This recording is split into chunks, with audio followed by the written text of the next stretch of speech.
Okay, so we always do this wacky intro, right? And I was really sad because I didn't have the tape rolling whenever I called. And your girlfriend answered, and she said, well, Blade is in the bathroom taking care of business. And I said, do I even want to know, what does that mean? And she said, well, the door's locked. And I said, then I don't want to know what that means. And then she said, and I swear I'm not making this up, it better involve poop.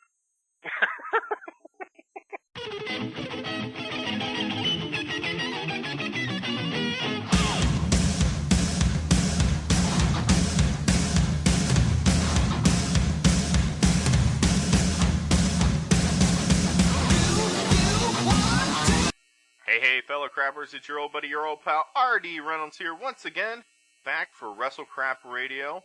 And as always, I am joined by the Mark Madden to my Tony Schiavone, Mr. Blade Braxton. The Mark Madden, I'd prefer the David to be the David Crockett myself. Look at that! Look at that deal! Well, the problem with being the David Crockett is on a radio show, his catchphrase, look at that Tony, doesn't really work. We do have a hell of a show lined up. For once, I almost beeped this out. For once, we have R2-D2 on the other line. We actually have, get this. We finally have a guest. We have an itinerary that we're going to go through. I have it written here right in front of me. But I have to start off with some sad news. Sad news? We're always starting off with something sad or depressing or hate mail. So hit us with this week's daily dose.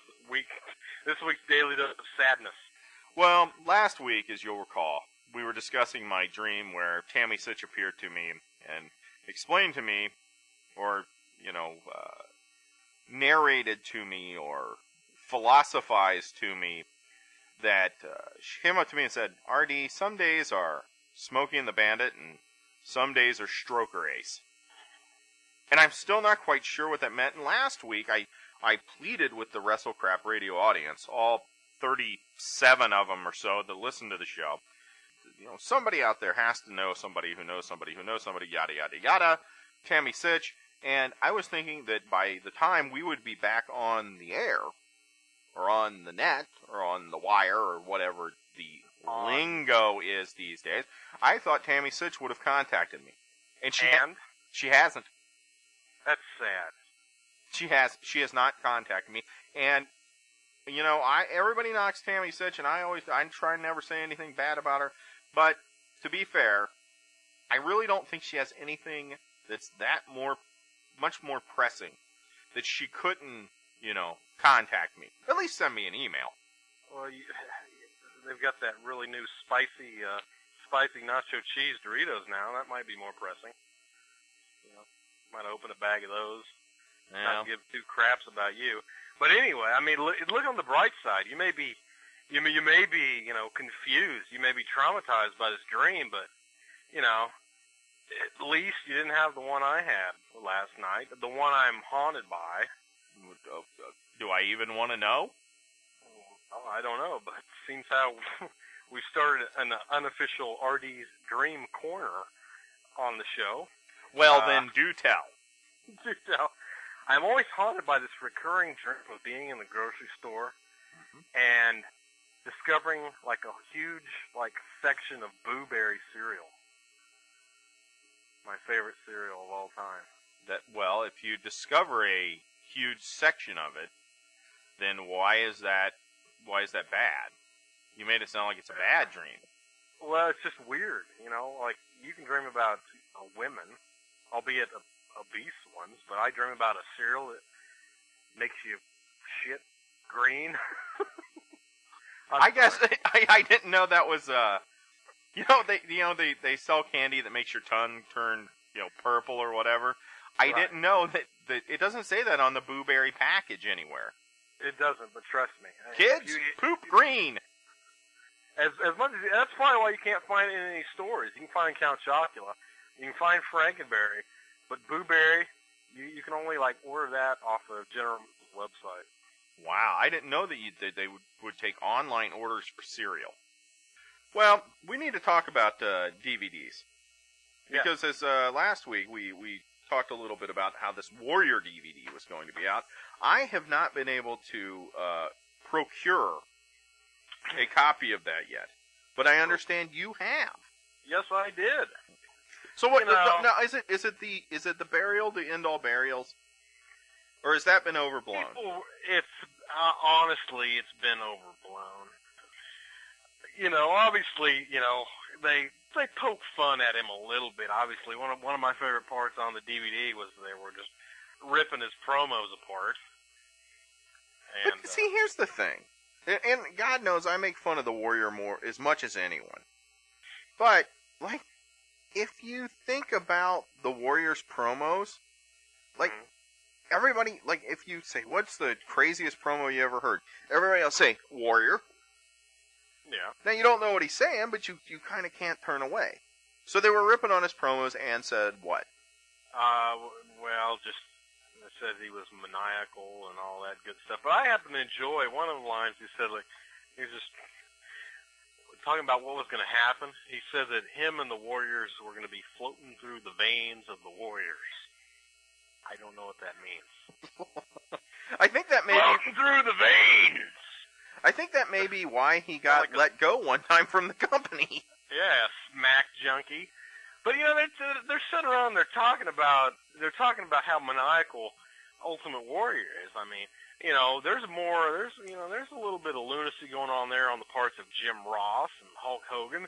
Jim Ross throughout the whole thing is acting like he single-handedly started the WWE with Vince McMahon Sr. back in 1980, whatever. He's like, we did this, and when we put the belt on him in 1990, blah, blah, blah. Seems like he was booking the WWE instead of staring at Dark Journey's ass back in the UWF or something. I don't know. But apparently Jim Ross has been there the whole way. And then Hulk Hogan, the ego's out of control here. He says that the reason when he knew the Ultimate Warrior was not going to make it as WWE champion was when more people were watching him leave the Sky Dome than were watching the Ultimate Warrior in the ring with the belt. Okay, that's kind of bizarre. What did they say? What did they say about his WWF whatever career was one thing. And I mean, here's the thing. They kept bringing him back. So, like, they talk about how stupid he is and how he couldn't draw and everything, but that didn't stop people from keep bringing him back and paying him and it doesn't stop him tons from of money. Didn't stop him from making this DVD. Absolutely. So what did they say about his WCW days? Because they had to have talked about that. Oh, yes, of course they talked about that. Yeah, they were talking about, his WCW stint and all of that, but, there's a little bit of revisionist theory, a little unnecessary, kicking him when he's down there. Like for one thing, they talk about his, debut in WCW when he came out there and he was cutting that mumbo jumbo promo talking about Discrucity and abominable, whatever the hell he was talking about. Abominable? What was he? Yukon Cornelius? That would have been great. And you know how they were bringing in like horrible people, like they had Chucky in, of course, and we've covered that on the site. That would have been so awesome if around because they brought Chucky in around Halloween. If they brought in Yukon Cornelius and the Island of Misfit Toys for a feud, during Christmas, during December, versus the Warrior, that would have been hot. They did have to their credit, they did bring in the Misfits a little bit later. Mm-hmm. Could have dressed them up as toys. So they're saying that they were saying that was a bad promo. Well, yeah, they said that the ratings, the quarter-hour ratings, went straight down the toilet when all that was going on. That is totally not true. Actually, when the Warrior showed up, they did a huge rating for that. That was huge. That was like one of the biggest ratings that Nitro ever did. That's what I thought. Huge. I thought that's when it started to go downhill from that. after that first thing, and he was only supposed to be out there, I think, for like 10 minutes, and he wound up rambling on for like 20. But it didn't really matter because the quarter hour for that was so humongous. So if they're saying that he didn't draw originally in WCW, that's, the ratings for him originally in WCW were off the charts. And that's always the case when they bring Warrior back, and that's why people always bring him back. It's because if you bring him back for a one-off, he's gonna give you a giant rating. The same reason why, it seems like every 6 years he pops up again. Sure. And it's been about 7 now, but here is, granted he's not with it, but here is the Ultimate Warrior pop-up for this 7-year time period. Oh, see, you just said something. We're just talking about Yukon Cornelius, and it's making me think of Christmas. That would be something. What's that? WWE started selling a Ultimate Warrior pop-up book. I would be totally into that. I'd buy one for your son. Although when you start to involve Jim Hellwig with Christmas time and Santa, things get a little hairy. Yes. I'm sure they didn't talk about the Warrior comic book. Yeah, Christmas and sodomy do not go hand in hand. That's sad. Hey, speaking of books, I still have the Dusty Rhodes autobiography. No way! I've been trying to give this thing away week after week after week. Can never do it.